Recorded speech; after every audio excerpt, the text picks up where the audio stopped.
we should be able to find it here in just a minute. It's about 10 seconds away. It is. That's this way. Let's put your phone number after, make sure you get this right. See your name down there, make sure right email. Well, your telephone number looks like it's on there already too, man. This looks I like. was gonna put her in. Do you have his number? Yes, sir. He's my neighbor. Well, I figured. We on speaking terms. All right, well, that's a good thing. I don't have his, but I have his wife's. That, She'll give him his marching orders.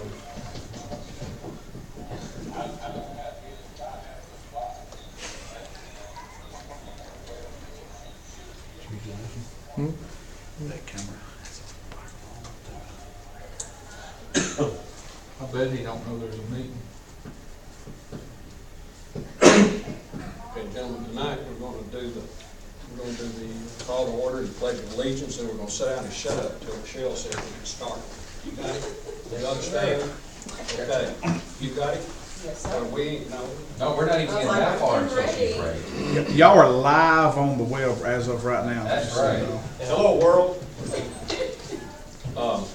Before we start, Ernest Jones called me. He's had a death in his extended family. And, reports that he'll be unable to attend tonight. So necessitates his attention elsewhere. If anybody needs to, if anybody wants to, these meetings will now be recorded live and posted on YouTube. That you can look up Millersville Commission is the username. It'll show a live event when they start, and then after the meeting, they'll be saved on the YouTube. So if you want to be able to go back and look at the meeting as well, it'll I be can on send YouTube. you all the link to find that easily. Yeah. Now, and number three, as far as housekeeping is concerned, Michelle's very nice, and she has a very nice personality. We're going to keep her that way. She's diligent in note keeping. However, she can only record one conversation at a time.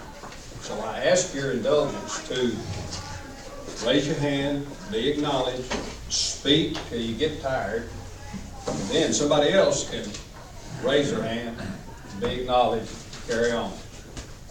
It's very hard for her to, or anybody for that matter.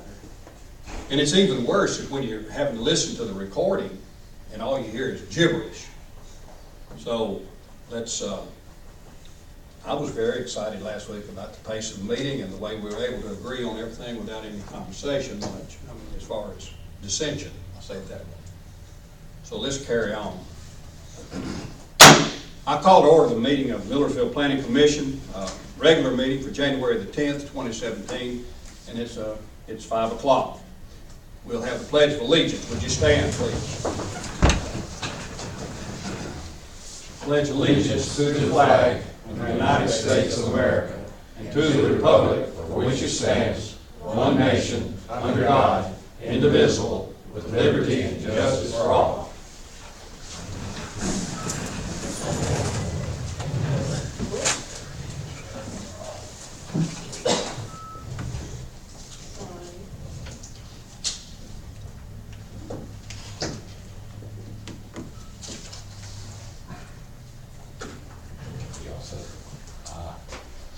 One more button.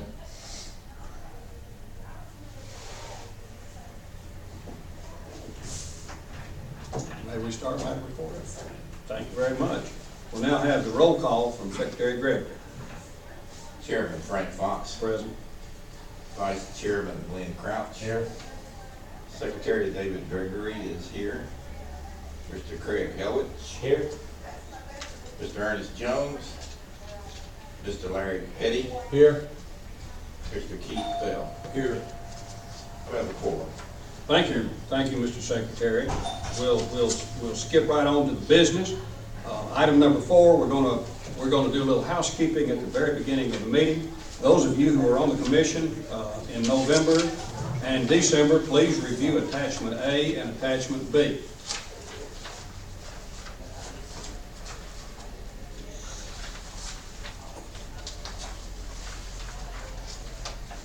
Mr. Chairman, I need to point out, Yes, sir. I've made an error with attachment A to the meeting minute notes that should be corrected to note that it was November 9th, 2016. Unfortunately, at the top of the page, I have October 11th, 2016. Thank you, sir. All right, I'll entertain a motion at this time that the minutes of the November 9th minutes be approved as remembered. I make a motion for November 9th, 2016 minutes be accepted. It's Mr. Gregory. I'll second. Mr. Crouch, second. All of you who were present then and are here tonight, please sign that affirm. If there's any dissension, let the record show that the minutes of the November 9th meeting have been approved as read, please.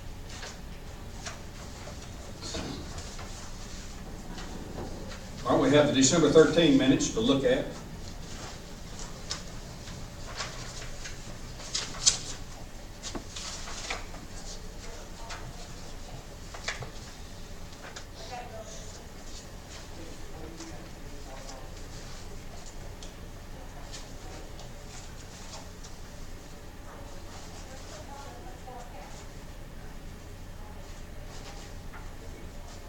Do I hear a motion that they be approved as read? I make a motion. Yes, sir. December 13th. I second. All in favor, say aye. Aye. Any opposed? Let the record show that the minutes for the December 13 minutes have been approved as read. Item number 6, review the code of ordinances relative to alcoholic beverages in restaurants. I'll turn the floor over to Mr. Barrow. All right, and if you would allow me to pass out, actually, I believe you all have a partial package in here. I also have a few copies of the state ordinance, and I believe I have enough to hand around. If you'd like to take one and pass it on down, and I'll enter one into the record when we're finished with this agenda item to our recorder. It's been brought to my attention that the current code as it stands right now would essentially prohibit any of our existing restaurants to apply for a license to sell any alcoholic beverages, irrespective of if it's beer, wine, or distilled liquors. That being said, the discussion is to downsize some of our minimum standards, including the number of seats required and the square footage of the facility.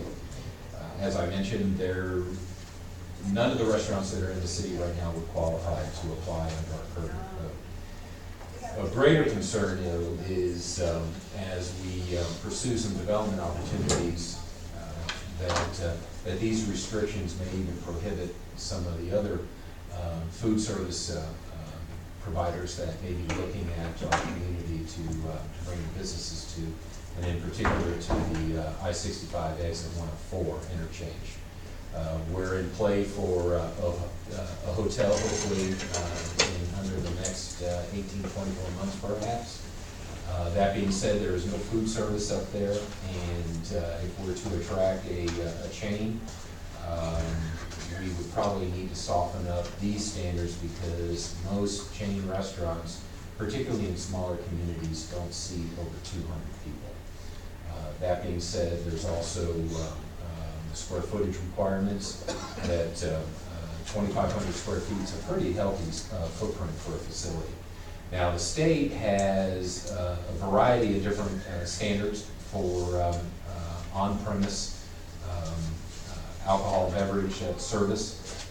Generally, it's frankly somewhat confusing when you read through because there's so many different definitions in the TCA. But generally, what I have identified is the definition of a restaurant is at least 40 people at tables. And then the food service ratio, whereas ours is 60% food to alcoholic beverage, it appears that the state has a 50% threshold for that. I've been asked just to bring it forward to you all for discussions and on what you all think and feel about it. We're not looking for any action tonight on this. This is something that once we have essentially a pulse, you know, if you get a feeling from what you all as representatives of the community think would be more appropriate for Millersville, then we can go ahead and start tightening this up and even start crafting an amendment to this ordinance that's in place right now. So that being said, Mr. Chairman, if you'd like to open up the floor to conversation on this, or if you have any questions, I think I would like to know what the opinion of each of these board members is. Okay. Does anybody have a burning desire to speak before I call on Keith Bell? Call on Keith Bell, please.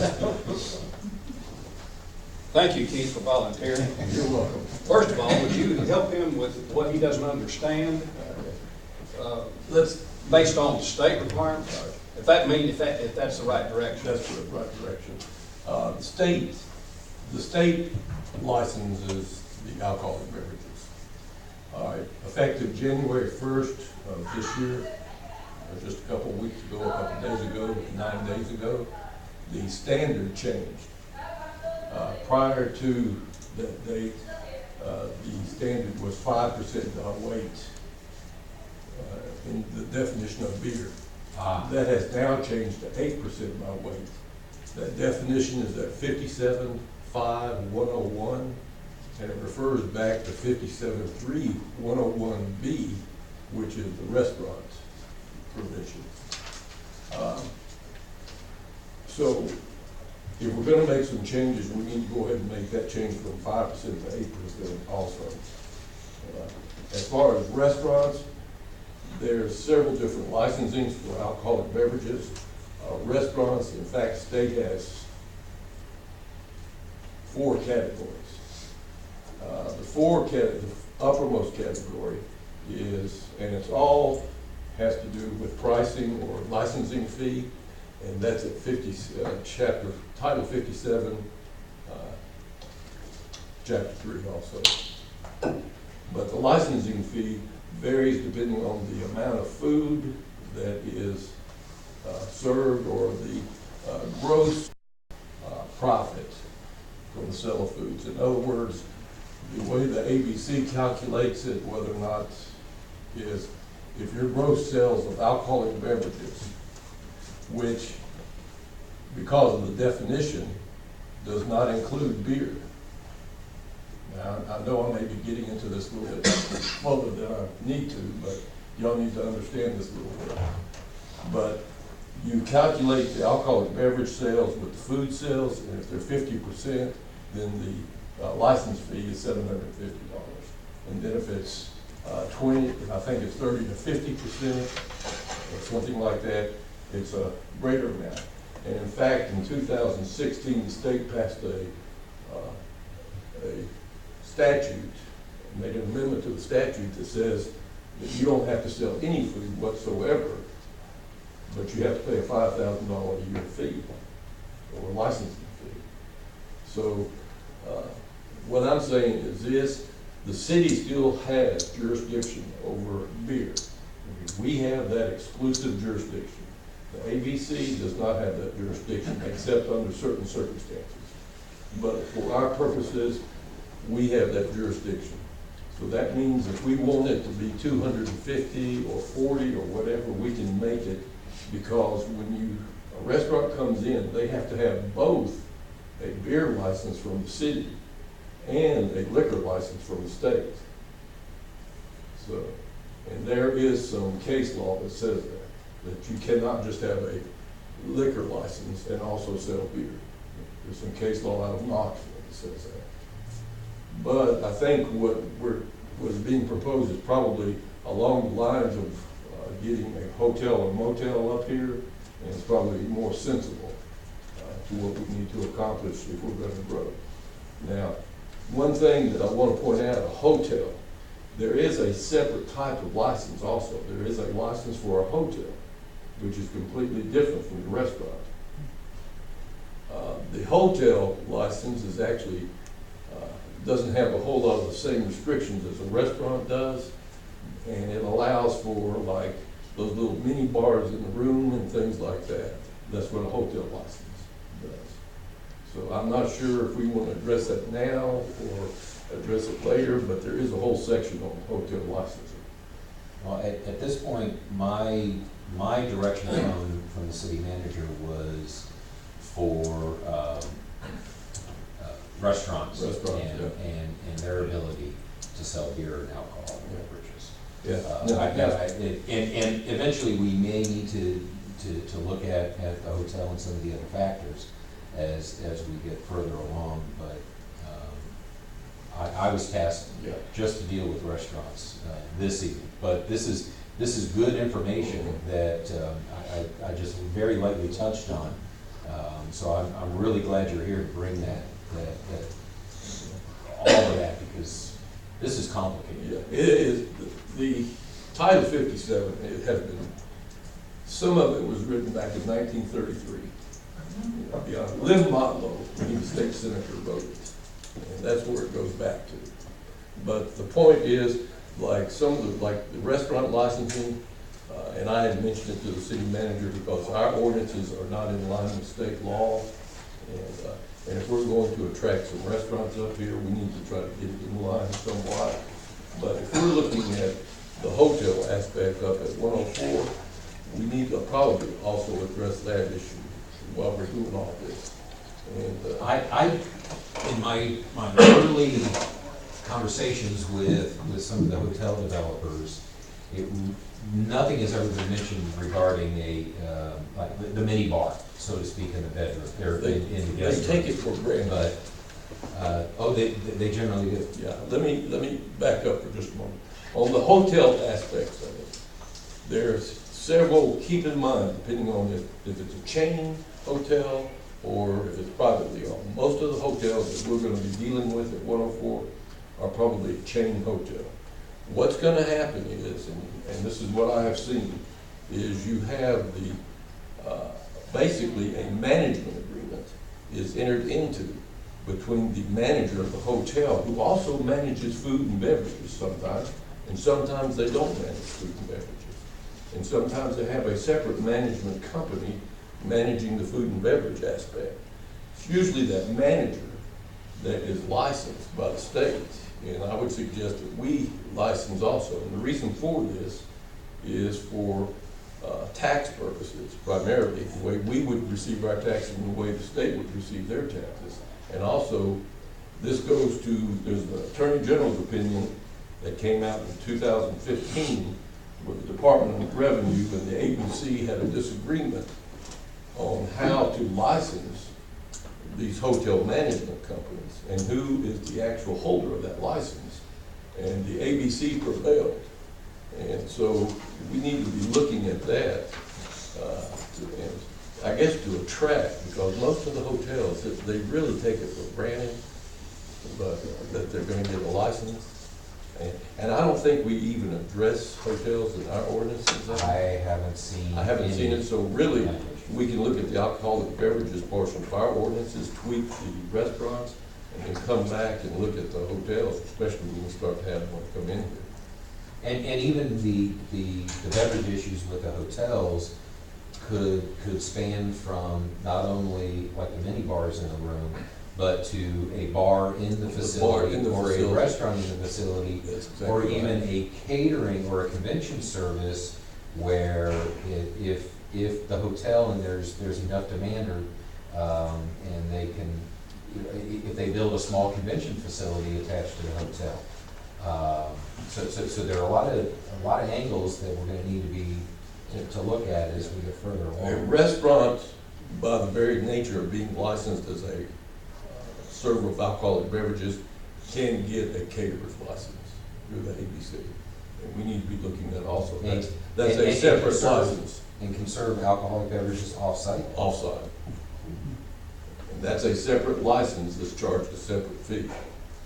And the hotels can do the same by the nature of their licensing with the state of Tennessee. But keep in mind, going back to what I said at the outset, the beer portion of it, which is what we have jurisdiction over, goes up to 8% now. So that it takes into consideration most of those, I guess, breweries, nice little custom microbreweries down in Nashville now that are now under our jurisdiction. Eventually too, as part of that conversation for expanding the beer and the alcohol licensing and provisions, I think we've also had conversation about community events. Right. Whether, say, like a wine tasting at the community center, or if we get a festival in here, is it possible that a vendor can bring in and sell beer by the cup? There are a lot of different options that would position us to compete against some of our neighbors out there for events within our community and functions here. It depends on where y'all want to go. Most local communities, because Title 57 is so complex, most of the communities don't take advantage of what is available to them in Title 57. If you want to serve alcoholic beverages at a special occasion event or whatever, and that's up to y'all. The only thing I would recommend right now is I would prefer us going down to 40 seats at tables is what the state calls for, which I think is logical. Go down one. Right now, we're at 250, I believe. But if we were to move it to 40 seats at tables, and the definition of 40 seats at tables does not include necessarily the bar area, unless the bar is 22 inches deep, and it goes into a whole nother complex, a mathematical complex. And it also doesn't include outdoor seating. That this is year-round permanent seating.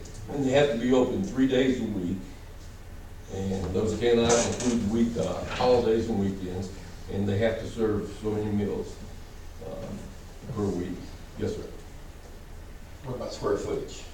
Square footage is really not addressed at the ABC, as far as restaurants at the ABC, but you take in consideration that 40 seats at tables requires a certain amount of square footage, just by the token.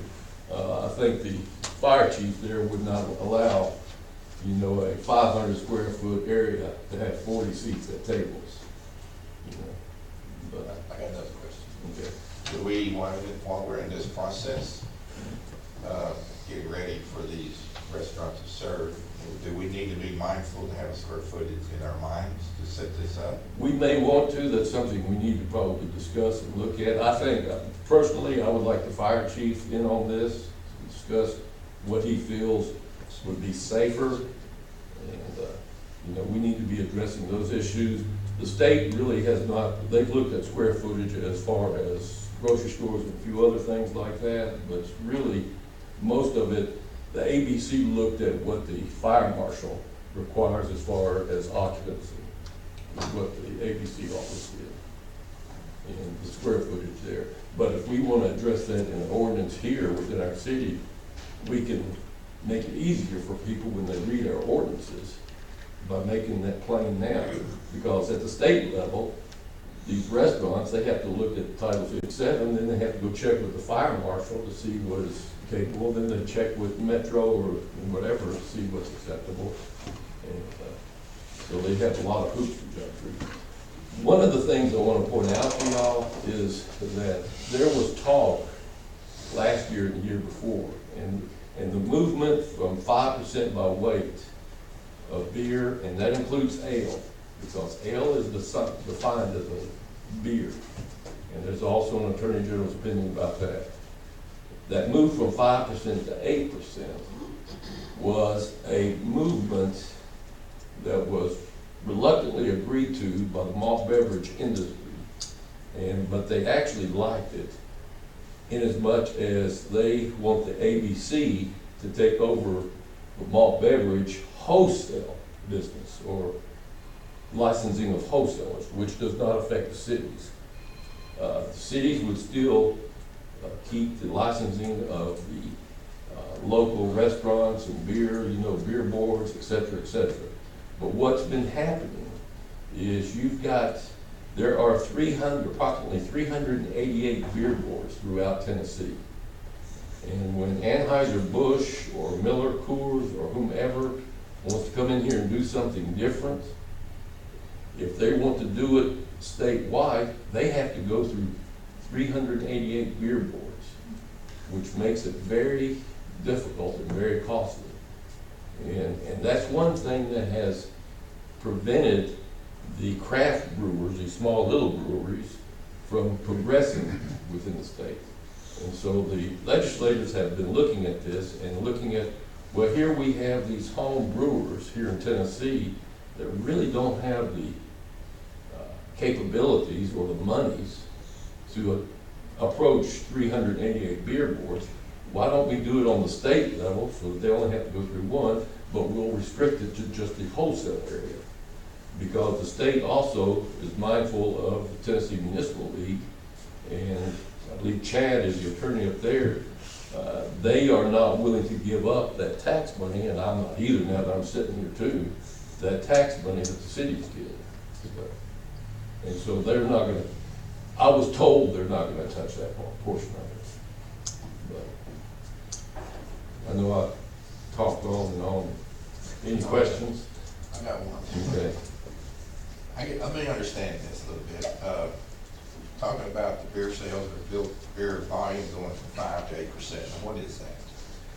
It's by weight. The best way to think of it, 5% by weight is about 6.2% by volume. Actually, 6.23% by volume. What does that mean? 6.23% is about 13% alcohol in a can of beer.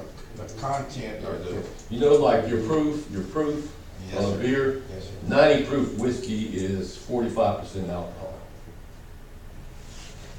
Okay, so That's what it is. 5% by weight is about 6.2% or 6.2 proof, Gotcha. Thank you. something like that. I've got a question. According to you, just per definition, like a restaurant, would a lounge fall under a restaurant or would it be under a bar? It depends on how it's set up. First off, there is no definition of bar in Tennessee, none whatsoever. Bars do not exist at the state level in Tennessee. And never has, and never will. It's a restaurant that doesn't serve food. It's a restaurant that doesn't serve food, and that only came into being in 2016. And they get a $5,000 $5,000 pop. Whoa. Do we see that? No, we don't see Any that. of it? Can we anyway put our 5,000 or 2,500? Actually, the ABC gets all that to operate on. But, What a coincidence. The ones making the rules.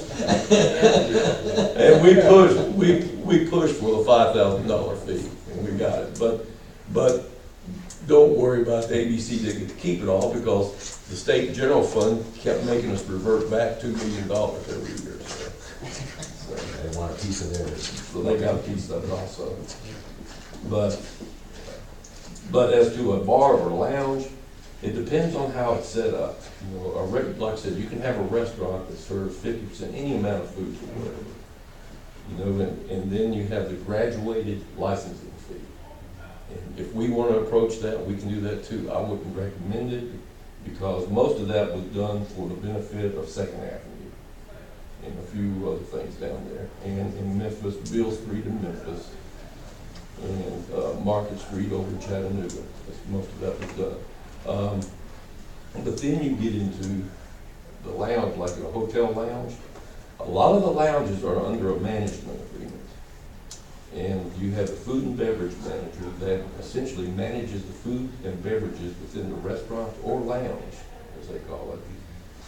And even though they call it a restaurant in the hotel itself, you know, let's go down to the restaurant and get something to eat, they're actually licensed under a hotel license, which allows them to move about throughout the facilities and parking lot of that hotel, depending on how it's set up. And also it allows the hotels to have the mini bars if they want to do that, and it allows that food and beverage manager to do that. So like, for example, good one is in Knoxville, Pigeon Forge and Margaritaville. This table would be twice the size of what they call a lounge. Mhm. It might have maybe 4 seats, but you can order, I want a hamburger and beer, whatever. At Margaritaville Yeah. and And Pigeon Forge, Yeah, is that the one on Island? yes, All right. Island Drive, Yeah, Island is set up separately. It's set up differently. Whenever you read Title 57, there are a whole lot of special interest legislation in there. Okay. And that was set up, essentially, well, it was set up Yeah, differently. and their restaurant is across the street. Yeah. It's still in Island, but it's across the Yeah, street. but that whole island is licensed, and the way we had to do that was, with that particular instance, what was created was a resort, it's called a tourist resort licensing, which essentially licensed the whole area, but then each of the individuals in there are licensed separately. I mean, it's very complicated. Yes, that's how they get by. That's how they were able to do that. I don't think we're gonna get anywhere tonight, we're not trying to. Nobody's currently looking to apply for a permit in the city right now anyway, so we're not in a panic mode. No, we're not in a panic mode. Do we need a work session or something? I'd say we need a work session, and if we need to, we can get a couple of the attorneys from the ABC if y'all want them down here, or we can do it however you want to. I think a lot of it is, I think what I had said to the city manager and to Mr. Barr here was essentially, our ordinances are very restrictive in looking at them. To me, it appears that we're kind of preventing the hotel from coming up into 104 with those restrictions, and I was concerned about it. And I told... And frankly, not just for the hotel, but for associated businesses to come to there. Like you may get a Chili's or an Applebee's or a Lone Star, that Logan's, or a number of the different food service businesses, and right now, we're too prohibitive for them to come in. They're not gonna look at us as soon as they see this.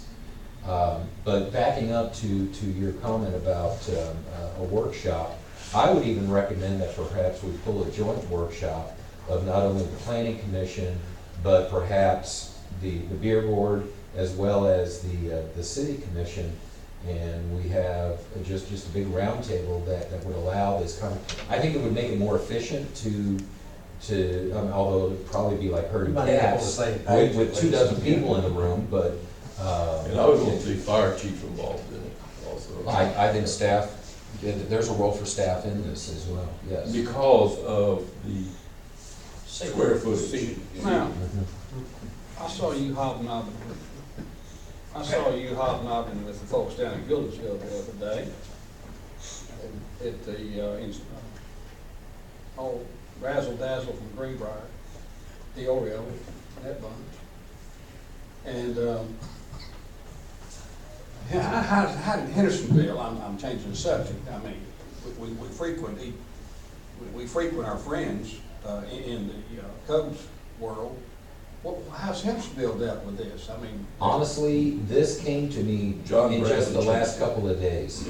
I haven't had enough time to see what some of our sister and surrounding communities are doing right now. they got liquor rolling down the creek. I don't understand. John Bradley is the city attorney in Hendersonville, and back years ago, he looked at some of these changes. In fact, he and I have had several conversations over the years about this, and he has been tweaking Hendersonville ordinances all along, and that it's been taken care of, especially when, what's his name, when Corvu came up there, I can't remember the gentleman's name, they were, that's the new liquor store, warehousing liquor store, and how that goes into, how to make that effective, and, you have to look at the zoning side of it, and there's still some zoning issues also. I just want to point out one thing also. Under our current ordinances, if I were putting a hotel in on 104 and say I wanted to anyway, I could still get a liquor license through the state of Tennessee, and I could just ignore the city of Millersville's beer license And just not serve beer. and just not serve beer. Except, I believe our ordinance specifically State law references says city. alcoholic beverages in whole and not, Well, see, that's just it. No city has jurisdiction over alcoholic beverages, that's very interesting to me. period. Oh my. Cities have jurisdiction over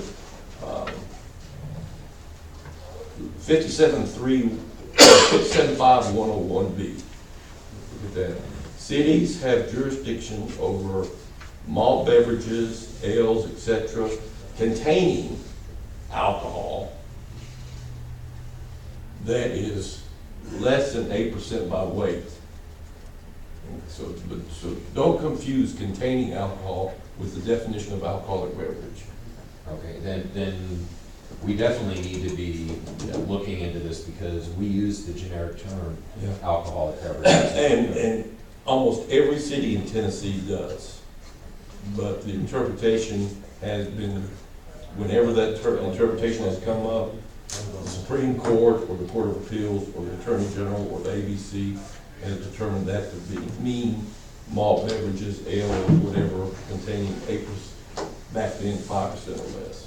War words. Yeah, and it's all words. But wouldn't it be practical to maybe have a visit with, you got any friends in Hendersonville? Yes, I do. You got friends in Hendersonville? Get your city credit card, go over and buy 2 of them lunch. And what you're asking for that? Just go get John Bradley. John rewrote most of the laws over there in Hendersonville. John has been city attorney since Erskine Osborne was that? Back when Noah built the yard. Yeah, when Noah built the ark. And so called John Bradley up. I think his offices are still up in Portland. He's got one in Hendersonville. And he's a city attorney. He's a city attorney. And, Our city attorney and their city attorney, and you ought to have dinner. yeah. I think my point is, I'm practical minded, and if it works for them, Let's not reinvent the wheel. not reinvent the wheel, it'd probably work for us, and certainly I'd like to hear it. I'd like to see it. Anything with revenue, anything like this. Well, their codes are available to us right off the bat. Yeah, we may just wanna look at the I'll take a look at it in the next couple of weeks and read through what their codes are, and if we can make that fit here, then perhaps that's where we should start from. And if we need to make tweaks here or there on it, then that's fine. Let me ask, well, first, Mr. Bell, and I just learned tonight that we really don't have jurisdiction over like distilled, spirits. which also includes wine, if I'm not mistaken. That's because brandy's distilled, wine isn't. Okay. Fermented. I thought it had to do with the alcohol by weight or proof. It depends on sake. Yeah. Let's not get into that. Okay. Sake is not distilled, but Okay. sake is an alcoholic beverage. It is. Okay, all right. But ale is not an alcoholic beverage, even though it can be distilled. And so, and that was, Senator Overby got that changed last year. And so it's very, Title 57, you cannot read it and understand it. So today, as it is, a bar could come in, an owner could come in and open up a bar with a state license in the city. If they were not within 300 feet of a church, school, et Yes. cetera, Okay. met the zoning requirements, met the fire marshal's approval and everything, they could come in and open up a restaurant. They still have to get a And I would business have license. to confirm if our zoning districts have any specific requirements for certain licensing, if that is the business or the use. of it, so I The state probably will- need to make sure that yeah, we the don't have any state- conflicts yeah. there. The state will recognize that, distance, Mhm. you know, that footage distance. So we can set our own distances in that case. They can't be unreasonable. And usually 300, anywhere between 300 foot and 1,000 foot have been held to be reasonable. Okay. So, and there's a Supreme Court case on that, out of Chattanooga. So, Hmm. I watched Metro get them changed when they put the hockey team in down there.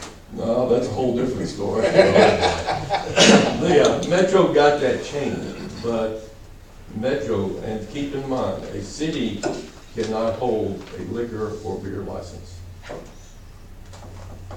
So if y'all ever want to do a special occasion event or whatever, the city cannot do that. That's why they have management agreements for Bridgestone. And so that's how you get around it. You know, the job of a lawyer is how do you make it work? Yeah. You know, with the Not that it won't work, it's just how you make it. how do you make it work? So you have a management agreement. And then what happened was, there's an Attorney General's opinion in 2014 from the mayor out of Clarksville, Kim, what's her name? And we had asked them not to ask for the Attorney General's opinion because they wouldn't like it once they got it. And sure enough, it essentially said that the city cannot hold a license. The city of Clarksville was trying to hold a license for a golf course. And you can't do that. You set up a management firm to manage the food and beverage, then that management firm can hold a license. Thank you, Mr. Bell. I didn't know I was opening Pandora's box when I asked you to speak, but I really appreciate your words. Gentlemen, members of the board, I will entertain a motion that we ask Mr. Barr to do his research and report back to us 60 days. No, either, if he's not ready for the next meeting. Is time of the essence, Mr. Barr? Not to my understanding. 60 days be long enough? Thank you. Yes, sir. Will I hear a motion to that effect?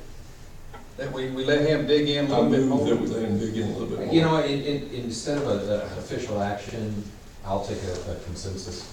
So if that's the pulse of Okay. the commission, I have your direction. I want to point out one more thing. There's a few KOA campgrounds that have liquor license. We've already looked. Because they were licensed, and it can be done also. Not as a restaurant. So I just wanted to make you aware of that. Interesting. That'll be interesting part of the discussion. Thank you, Mr. Barr, for putting that on, and certainly we need to, and everybody dream about it tonight, and then the next time it comes up, we'll have some more conversation. We'll look at item number 7, Development Service Department report.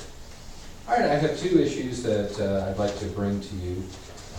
One is that cooperatively with the other departments here, the building department, codes, also public works, we're working towards consolidating our permitting processes, pretty much for any construction activities here within the city. And also we're working with some of our state agencies in that aspect too, whether it's TDOT or TDEC, on some of their, making sure that we're all on the same page. And so we're meeting with the different agencies out there to make sure that we're all walking in the same fashion and following the same rules. That being said, we're trying to make our internal processes more uniform and easy for our citizens and business owners and developers coming into the city or already here. So we're making our applications more uniform.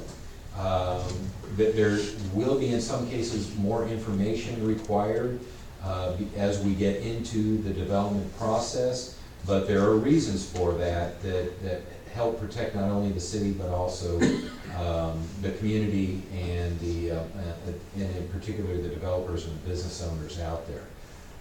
So you'll begin to start seeing that as it comes through. As part of that project, we're also moving more towards electronic only filing, which really takes us into the current century, and in particular this decade, because it is a challenge for folks to print off anywhere from 12 to 18 sheets of 24 by 36 for all of their development reviews.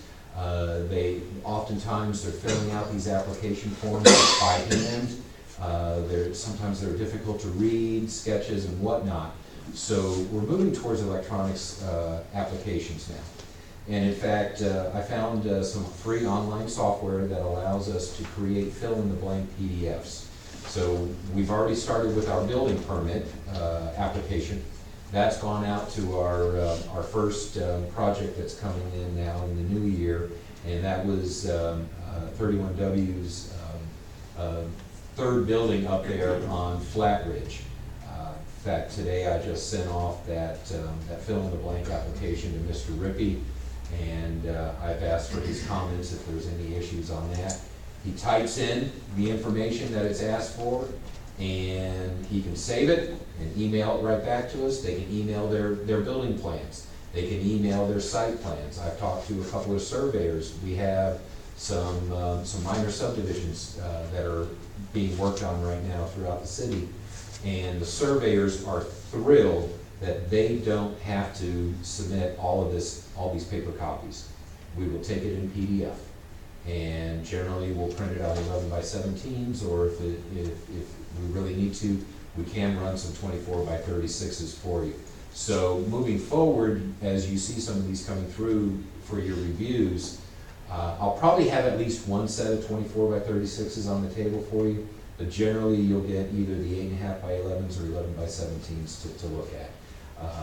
And if you need your grainy glasses or magnifying glass, I'll see if I can get some ordered up for you if the print's too small, but I'll try and work for you. And I'll tell you what, the conversations out there with the engineers and the surveyors and the other professionals, they think Millersville is on the cutting edge when it comes to those processes. They can't believe that little Millersville is the first one to implement those rules, or at least that option.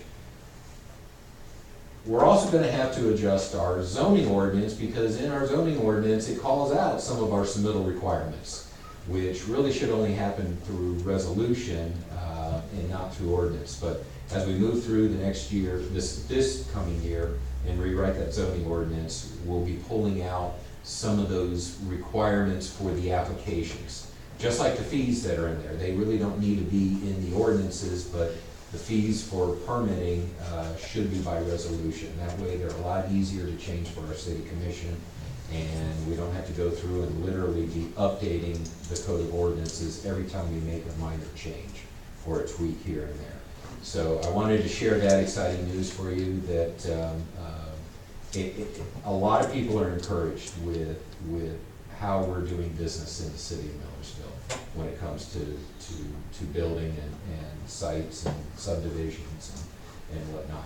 The second item I wanted to bring to your attention is the city, if you are not aware, and I think this is something, and if you would pass that down, let me hold on to one. Thanks.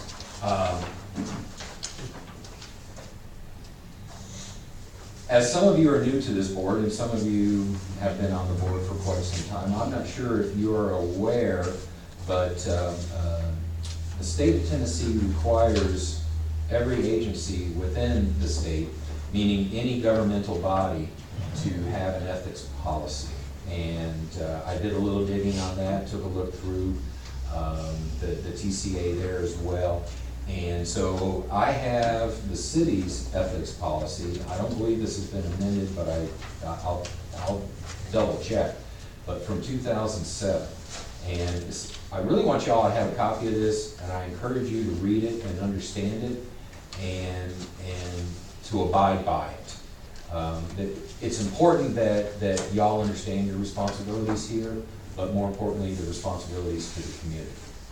Which that brings me to a subtopic of that. In other jurisdictions that I've worked with or within or without, there has been a process called a disclosure of ex parte communications. And I know it's a long, big phrase, Latin and all this other stuff, and I'm not a genius, so bear with me.